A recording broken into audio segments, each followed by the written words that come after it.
Champions লিগের মঞ্চে গতকাল রাতে দুর্দান্ত পারফরমেন্স করেছেন দুই ব্রাজিলিয়ান প্লেয়ার ভিনিসিয়াস জুনিয়র এবং গ্যাব্রিয়েল জেসুস। আর্সেনাল হচ্ছে ইন্টার মিলানের বিপক্ষে 3-0 গোলে 3-1 গোলে একটা জয় পেয়েছে এবং এই গোলে হচ্ছে 2টা গোল করেছে গ্যাব্রিয়েল জেসুস। অন্যদিকে হচ্ছে রিয়াল মাদ্রিদ মনাকোর বিপক্ষে 6-1 গোলের বিশাল একটা জয় পেয়েছে এবং ওই ম্যাচে হচ্ছে ভিনিসিয়াস জুনিয়র একটা গোল করেছে, বাট 2টা অ্যাসিস্ট করেছে ভিনিসিয়াস জুনিয়র। তো এদের মধ্যে 2টা প্লেয়ারই হচ্ছে গত রাতে দুর্দান্ত পারফরমেন্স করেছেন। প্রথমে হচ্ছে আমরা যদি রিয়াল মাদ্রিদ বনাম মনাকোর ম্যাচটা নিয়ে কথা বলি, রিয়াল মাদ্রিদ ভার্সেস মনাকো ম্যাচটা নিয়ে কথা বলা যাক। এই ম্যাচটা হচ্ছে এই ম্যাচটা বেসিক্যালি ছিল হচ্ছে ভিনিসিয়াস জুনিয়র জন্য, কারণ গত ম্যাচে হচ্ছে ভিনিসিয়াস জুনিয়রকে হচ্ছে সান্তিয়াগো বার্নাব্যুতে হচ্ছে অনেক রিয়াল মাদ্রিদ ফ্যান হচ্ছে দুয়োদনে শুনিয়েছে, বাট ভিনিসিয়াসকে নিয়ে হচ্ছে নানা রকম আলোচনা হয়েছে এই ম্যাচের আগ পর্যন্ত, যে ভিনিসিয়াস জুনিয়র রিয়াল মাদ্রিদ ছেড়ে যাবে বা ভিনিসিয়াসের সাথে রিয়াল মাদ্রিদের সম্পর্ক ভালো না, রিয়াল মাদ্রিদ ফ্যানরা ভিনিসিয়াস জুনিয়রকে দুয়োদনে শুনিয়েছে, বাট অনেক আলোচনা হয়েছে। বাট এই সব কিছু আলোচনাকে পিছনে ফেলে ভিনিসিয়াস জুনিয়র যখন গতকাল মোনাকোর বিপক্ষে সান্তিয়াগো বার্নাব্যুতে মাঠে নামলো, তখন পুরো গ্লারি যেন শুধু ভিনিসিয়াস নাম বলতে শুরু করলো। ভিনিসিয়াস জুনিয়র তার ফর্মে ফিরলো, একটা গোল করলো, 2টা অ্যাসিস্ট করলো। সকল সমালোচনার জবাব ভিনিসিয়াস এখানে দিয়ে দিল।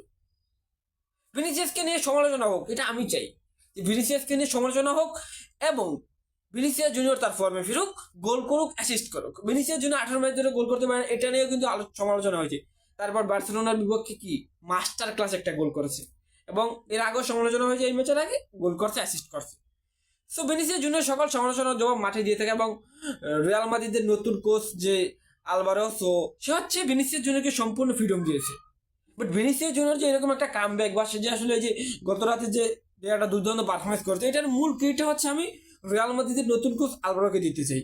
কারণ সে রিয়াল মাদ্রিদ যোগ দেওয়ার পর থেকেই বলতেছে ভিনিসিয়াস জুনিয়রকে মানে কোচিং করানো একটা গর্বের বিষয়। কারণ ভিনিসিয়াস জুনিয়র একজন ওয়ার্ল্ডের সেরা একজন স্ট্রাইকার, সে রিয়াল মাদ্রিদের ইতিহাসে একজন সেরা স্ট্রাইকার হতে দিতেছে, আর মাত্র কিছুটা সময় বাকি, তারপরে হয়ে যাবে। সো ভিনিসিয়াস জুনিয়রকে আলভারো সম্পূর্ণ ফ্রিডম দিচ্ছে, সো ভিনিসিয়াস জুনিয়র থেকে সম্পূর্ণ বের করে আনতে পেরেছে। এবং আজকে হচ্ছে গতকাল রাতে ম্যাচ শেষে কিন্তু আলভারো হচ্ছে প্রেস কনফারেন্সে এটাও বলেছে যে যদি ভিনিসিয়াস জুনিয়র থেকে সম্পূর্ণটা বের করে আনতে চাই, তাহলে হচ্ছে তাকে হচ্ছে কোনোভাবে চাপ দেওয়া যাবে না। যদি এমনটা হয় যে ওকে মানসিকভাবে চাপ দেওয়া হচ্ছে তার থেকে সম্পূর্ণটা বের করে আনবে, তাহলে এটা সম্ভব না। কারণ ভিনিসিয়াস জুনিয়র কাছ থেকে যদি সম্পূর্ণ খেলাটা বের করে আনতে হয়, তার সেরা পারফরমেন্সটা খুঁজে বের করতে হয়, তাহলে তাকে হচ্ছে সম্পূর্ণ ফ্রিডম দিতে হবে। তো আলভারো হচ্ছে ভিনিসিয়াস জুনিয়রকে সম্পূর্ণভাবে বুঝে গেছে, যেটা আসলে কার্লো আনচেলত্তি ভালোভাবে বুঝেছিল। তো কার্লো আনচেলত্তির প্রিয় শিষ্য হচ্ছে ভিনিসিয়াস জুনিয়র। কার্লোই কিন্তু আজকে এই ভিনিসিয়াসকে এরকম ভিনিসিয়াস বানাইছে রিয়াল মাদ্রিদে।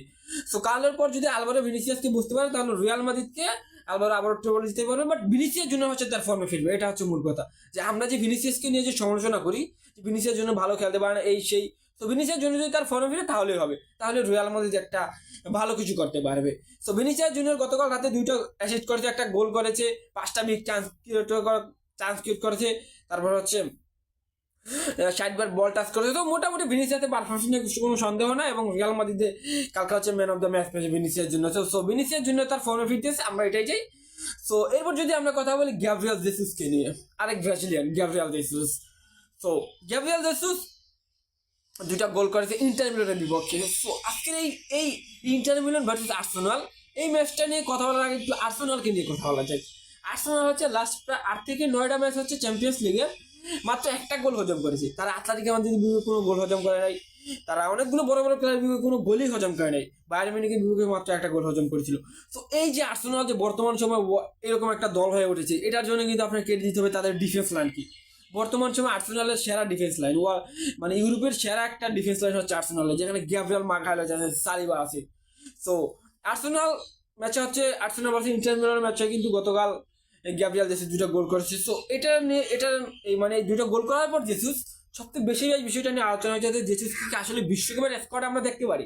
দেখেন বিশ্বকাপের স্কোয়াডে জেসুস থাকবে এটা খুবই কনফিউজ একটা বিষয়, কারণ নাম্বার 9 রোলে হচ্ছে ব্রাজিলে অনেক প্লেয়ার আছে, মানে Joao Pedro, Martin's Kunia, ইগোর Thiago নতুন করে আবার দলে নাম লিখিয়েছেন। তারপর হচ্ছে রিচার্লিসন আছে, আনচেলত্তির প্রিয় ছাত্র কিন্তু রিচার্লিসন, আমি এটা বলে থাকি কারণ প্রতিটা কলাপে আনচেলত্তি রিচার্লিসনকে রাখে। তারপর ওখানে ভিক্টর রকিকে ডাকছে। তো এখন যে কায়ো জর্জকে ডাকছে, তো এখন যে জেসুস দিয়ে বিশ্বকাপ খেলতে যাবে এটা জাস্ট আমার মনে হয় না। তো গত রাতে কিন্তু জেসুস একটা মাস্টার ক্লাস পারফরমেন্স করছে, সূর্যাঘাতের জায়গা পেয়ে হচ্ছে ইন্টার মিলানের বিপক্ষে তাদের ঘরের মাঠে হচ্ছে তাদেরকে 3 গোলের আর্সেনাল হারাইছে। সো ওইখানে 2টা গোল দিয়েছে, 13 মিনিটে একটা, 31 মিনিটে একটা গোল করেছে গ্যাব্রিয়েল জেসুস, এবং এই 2টাই হচ্ছে অন টার্গেট শট নিয়েছে এবং 2টাই হচ্ছে গোল করেছে। সো ব্রাজিলের নাম্বার 9 হলে হচ্ছে আনচেলত্তি অনেকটাই টেনশনে থাকবেন বিশ্বকাপের স্কোর ঘোষণা করার জন্য, কারণ ব্রাজিলের প্রতিটা জায়গায় হচ্ছে প্লেয়ারের কোনো অভাব নাই, প্রতিটাই তারকা প্লেয়ার এবং প্রত্যেকেই ভালো পারফরমেন্স করতেছে। তো কাকে নিয়ে কাকে আঞ্চলিক বিশ্বকাপে রাজ করে রাখবে, এটা হচ্ছে আঞ্চলিককে একটা মাস্টার গেম খেলতে হবে যে কাকে আসলে কিভাবে খেলাইতে হবে। সো গত রাতে হচ্ছে মানে চ্যাম্পিয়ন্স লিগ হচ্ছে দুর্দান্ত পারফরমেন্স করেছেন ভিনিসিয়াস জুনিয়র, তার ফর্মে ফিরছে, গ্যাব্রিয়েল জেসুস ইনজুরি থেকে ব্যাক করে হচ্ছে এরকম একটা 2টা গোল করলো, দুর্দান্ত পারফরমেন্স করলো, সব মিলে দ্য ব্রাজিলিয়ান নাইট বলা যায়।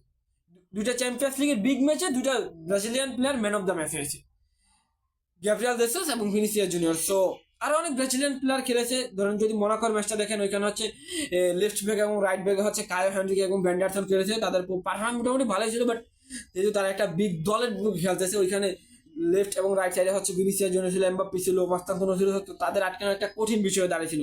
সো মোটামুটি গত রাতে ব্রাজিলিয়ানরা দুর্দান্ত পারফরমেন্স করেছে। সো এটাই ছিল ব্রাজিলিয়ানদের পারফরমেন্স। সো ভিনিসিয়াসের ফ্রাটা এবং গ্যাব্রিয়েল জেসুসের এই দুর্দান্ত কামব্যাকটা আপনাদের কাছে কেমন মনে হয়েছে সেটা জানিয়ে দিতে পারেন কমেন্ট বক্সে। ধন্যবাদ সবাইকে, ভালো থাকবেন।